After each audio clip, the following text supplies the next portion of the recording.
Ibu Saudara yang dikasihi oleh Tuhan, salah satu hal memang ketika 2019 yang lalu saya ke Israel, yang menjadi pertanyaan saya itu letak antara Nazaret dan Bethlehem.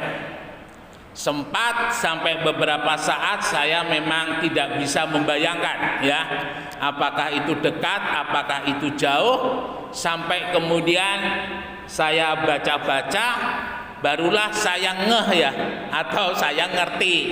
Ternyata Nazaret dengan Bethlehem itu lumayan ya jaraknya, 70 sampai 90 mil.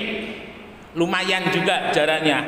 Nah, kalau ditempuh dengan perjalanan seperti Yusuf dan Maria, itu bisa sampai 5 sampai 7 hari ya, karena jaraknya cukup jauh. Dan kalau coba saya bayangkan, kalau waktu itu jalan darat, lalu kemudian Maria dengan Yusuf, Marianya naik keledai, Yusuf jalan, itu memang lumayan. Karena memang kalau sekarang nanti saudara ke sana, di sepanjang jalan itu ada banyak batu-batu besar. Lalu kemudian saya tanya dengan tour guide-nya, tetapi saya belum mendapatkan referensi lagi, batu-batu itu berasal dari mana. Dan mereka hanya bercerita dulu memang ada gunung di sini dan gunungnya sudah meletus, dan itu adalah bongkahan batu dari sisa gunung yang meletus pada waktu itu. Bapak Ibu Saudara yang dikasihi oleh Tuhan, Yusuf dan Maria, mengapa dia harus kembali ke Bethlehem? Yang pertama kita harus ingat bahwa Yusuf dan Maria itu adalah keturunan Daud ya, keturunan Daud, dan kita tahu Daud itu berasal dari Bethlehem. Luar biasa. Di Bethlehem itu, di sana kita ada kisah daripada Daud, kisah daripada Naomi, dan itu menjadi kisah-kisah yang cukup membawa di dalam kehidupan kita, semakin paham mengerti rencana Tuhan dalam hidup ini.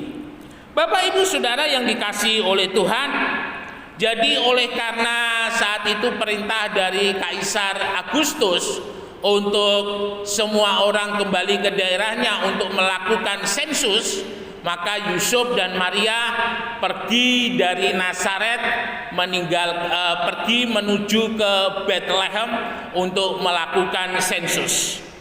Jadi pada saat Yusuf dan Maria meninggalkan Nazaret untuk menuju ke Bethlehem, Maria sudah dalam posisi mengandung ya. Tetapi tidak disebutkan mengandungnya itu sudah berapa bulan. Tetapi yang pasti perjalanan itu menjadi perjalanan yang luar biasa. Karena kita hanya coba bisa membayangkan dengan kondisi Maria yang hamil, tetapi mereka dengan naik keledai melakukan perjalanan dari Nazaret ke Bethlehem.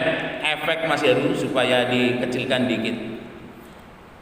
Bapak Ibu Saudara yang dikasihi oleh Tuhan, dengan beban yang dimiliki oleh Maria, maka perjalanan dari Nazaret ke Bethlehem itu menjadi perjalanan yang betul-betul mendebarkan. Ya mungkin jarak beberapa meter gitu, Maria sudah bilang, "Mas, kok kita loro?" Itu sudah bingung saudara balik Yusuf itu. Tetapi mereka tetap berjalan pelan-pelan sampai akhirnya mereka sampai di Bethlehem.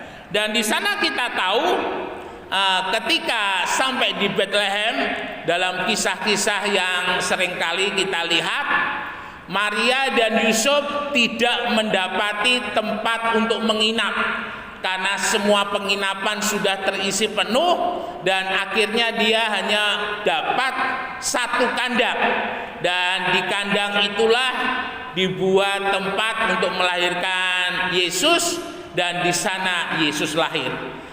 Kalau saudara ke Israel, di Bethlehem, gereja kelahiran daripada Tuhan Yesus, itu masih ada miniatur gambaran daripada palungan Yesus saat lahir itu seperti apa ya.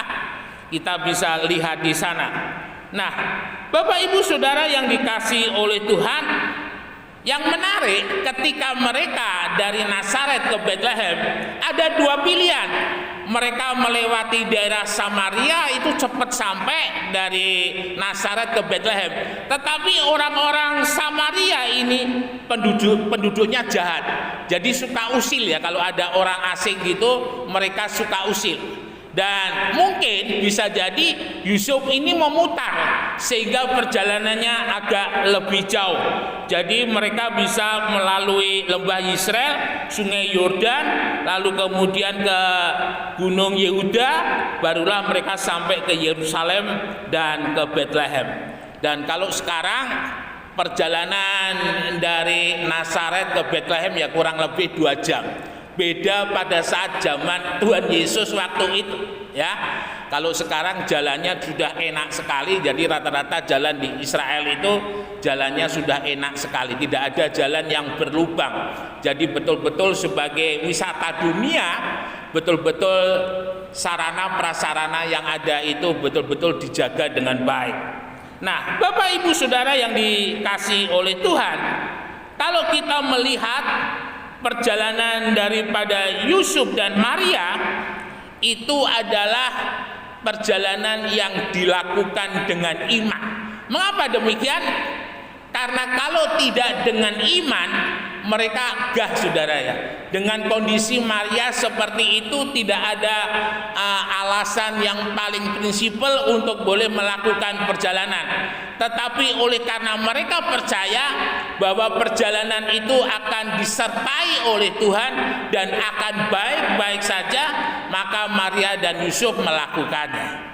Bapak Ibu Saudara yang dikasihi oleh Tuhan, kalau kita lihat perjalanan Yusuf dan Maria dari Nazaret ke Bethlehem, itu betul-betul perjalanan dengan penuh iman.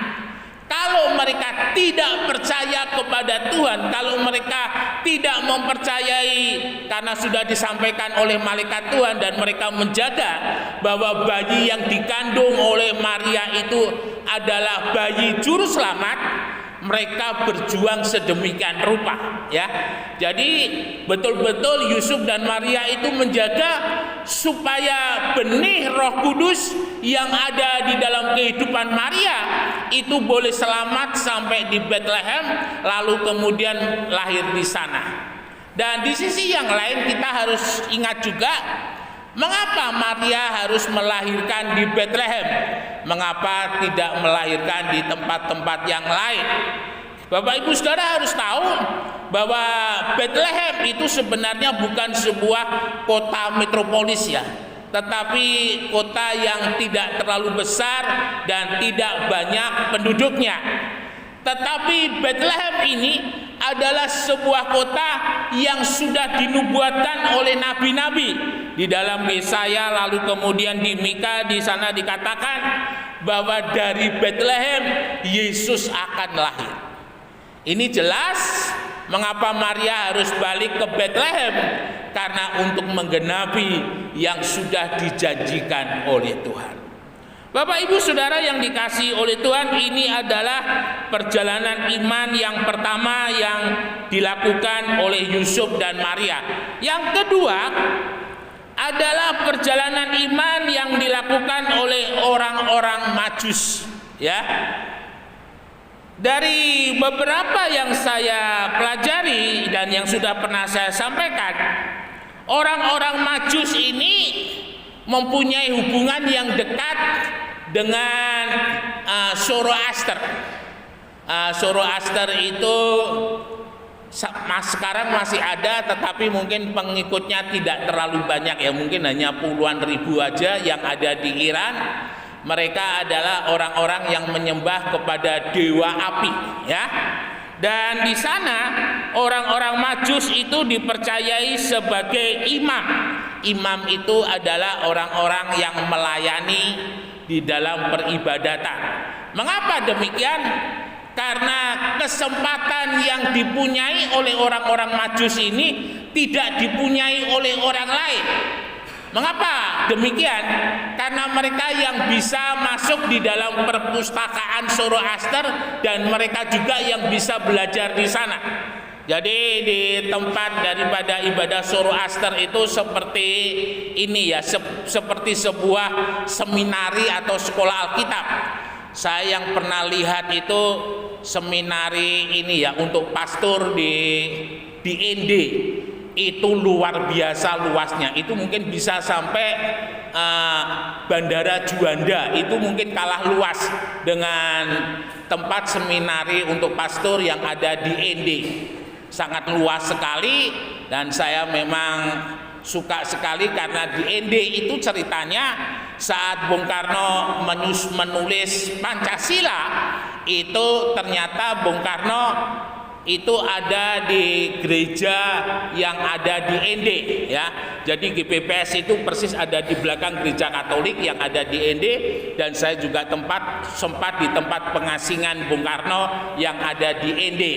Jadi ceritanya ketika di sana Bung Karno dapat wangsit, lalu kemudian menulis Pancasila itu di alun-alun. Kira-kira seperti itu kisahnya. Nah, Bapak Ibu Saudara yang dikasihi oleh Tuhan, para imam Zoroaster ini dia tidak mengenal Allah Yahweh yang disembah oleh orang-orang Israel. Mereka tidak mengenal. Mereka hanya mengenal kepada Tuhan mereka, yaitu Zoroaster. Nah, di dalam suatu saat di dalam perjalanan keimanan daripada para imam-imam Zoroaster ini, mereka melihat hal yang ganjil. Mengapa? Karena ketika mereka mencoba melihat bintang setiap saat, setiap waktu, tiba-tiba mereka dikejutkan dengan melihat bintang yang besar yang membuat mereka itu aneh. Tidak pernah muncul di saat-saat tertentu, dan di dalam referensi buku-buku yang ada mereka tidak mendapatkan keterangan tentang bintang yang muncul itu bintang apa dan ada kejadian apa. Tetapi saya yakin ada peran Roh Kudus yang luar biasa. Ketika imam-imam Zoroaster itu melihat bintang itu, mereka digerakkan hatinya untuk mencari dan mendekat bintang itu titiknya di mana ya. Dan itu menjadi sebuah perjalanan yang panjang. Jadi kalau Persia itu di Iran, kalau Babel itu di Irak. Jadi kira-kira jaraknya itu antara Iran dan Irak, atau mungkin di Iran yang lebih dekatnya di Persia. Dan mereka mengambil keputusan untuk datang kepada bintang itu. Bapak Ibu Saudara yang dikasihi oleh Tuhan, kita melihat adanya sebuah iman di dalam kehidupan para imam Zoroaster, di mana mereka percaya bahwa di titik bintang itu mereka akan bertemu dengan sesuatu yang luar biasa. Mereka tidak tahu bahwa titik bintang itu adalah tempat di mana Mesias dilahirkan, dan mereka melakukan perjalanan, dan perjalanannya lebih kurang 1 sampai 2 tahun ya. Itu mengingat ketika mereka sampai di Yerusalem, mereka ada bertemu dengan Herodes, minta izin ya bahwa mereka akan ke Bethlehem, mereka akan menjumpai Mesias, dan itu membuat Herodes sangat kaget dan takut. Kemudian Herodes mengumpulkan ahli-ahli Taurat, mengumpulkan imam-imam, mengumpulkan orang-orang yang berkepentingan dengan keberadaan kelahiran daripada Yesus. Singkat cerita, Herodes bilang, nanti kalau pulang kamu mampir lagi ke sini ya. Nanti enggak diberi sangu, enggak dituliskan, tetapi hanya bilang aku nanti juga mau menyembah kepada raja yang baru dilahirkan itu. Singkat cerita, ketika orang Majus itu hendak pulang setelah mereka menyembah kepada Yesus, mereka digerakkan oleh Roh Kudus jangan menemui Herodes, jangan lewat di tempatnya Herodes, sehingga mereka memutar.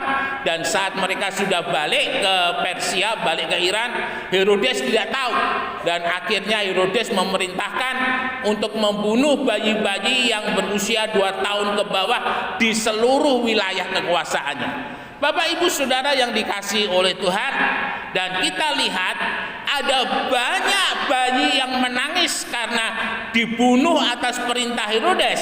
Tetapi Yesus saat itu, Yusuf diberikan mimpi oleh Tuhan untuk tinggal terus di Bethlehem, maka mereka pergi meninggalkan Bethlehem dan menuju ke Mesir selama beberapa waktu sampai kemudian mereka kembali lagi ke Nazaret, ya. Jadi ceritanya dari Nazaret ke Bethlehem, Bethlehem ke Mesir, lalu kembali lagi ke Nazaret. Itulah Bapak Ibu Saudara perjalanan iman daripada orang-orang Majus. Jadi orang-orang Majus yang berangkat dari Persia untuk menjumpai Yesus di Bethlehem itu jumlahnya bukan 3 orang, bisa lebih, bisa 30, bisa lebih. Jadi sebuah rombongan yang cukup besar. Karena yang pertama ada banyak kejahatan di padang gurun, ya. Dan kalau orang mengalami masalah di padang gurun, nggak ada yang nolong, saudara. Jadi dia harus bangun-bangun sendiri, harus menolong diri mereka sendiri untuk boleh terhindar daripada mara bahaya yang ada. Dan itu kisah daripada orang Majus. Selama kurang lebih 1-2 tahun mereka mencari di mana bintang itu, titik bintang itu di mana, dan mereka mencarinya dan mereka berjumpa dengan Yesus. Bapak Ibu Saudara sekalian yang dikasihi oleh Tuhan, ketika di dalam kehidupan kita, ketika kita pergi dari rumah tadi, saya harap setiap kehidupan kita juga seperti orang Majus, seperti Yusuf dan Maria. Ada iman bahwa ketika kita pergi beribadah, kita lakukan dengan iman. Saya percaya ketika saya beribadah ada perjumpaan dengan Tuhan, ya. Dalam kehidupan kita orang percaya ketika kita beribadah tidak menemui yang namanya perjumpaan dengan Tuhan. Kita datang kosong, pulang pun dengan kosong. Tidak ada sesuatu yang ada menguatkan di dalam kehidupan kita. Tetapi kita ketika kita beribadah, kita datang dengan iman dan beribadah dengan iman, maka kita pulang akan sukacita. Jadi setiap kali kita ibadah sudah fokus, ya, niat ingsun bahwa saya akan berjumpa dengan Tuhan, saya akan bersekutu dengan Tuhan, memberikan kekuatan, memberikan pertolongan, memberikan pencerahan untuk memberkati di dalam kehidupan saya. Itu adalah sebuah tekad di dalam kehidupan kita ketika beribadah. Jangan kita beribadah karena faktor manusia, ya. Engkau aku dibeli Mas Yun, engkau aku di SMS sama Mas Yun, jangan seperti itu. Jadi ketika saudara beribadah, memang dasarnya adalah iman. Saya mau bertemu dengan Tuhan, saya mau bersekutu dengan Tuhan, maka ibadah itu akan memberikan kegairahan yang luar biasa dalam hidup. Ada satu lagu dan itu juga dikutip di ayat firman Tuhan, berbakti soal utama, ya. Tuhan memberkati rotimu dan anggurmu. Ketika kita beribadah, maka apapun yang kita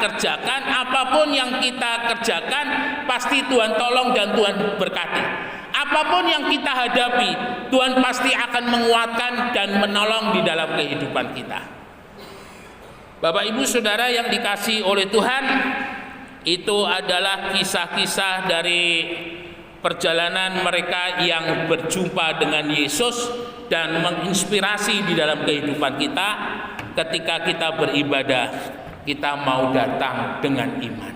Saya berjumpa dengan Tuhan, saya mau menyembah Tuhan, saya mau meninggikan nama Tuhan. Dan saya yakin dan percaya ketika Tuhan Yesus yang terutama di dalam hidup ini, maka berkat Tuhan itu akan turun menyertai kita sampai selama-lamanya. Immanuel, Tuhan Yesus memberkati, beri kemuliaan bagi nama Tuhan.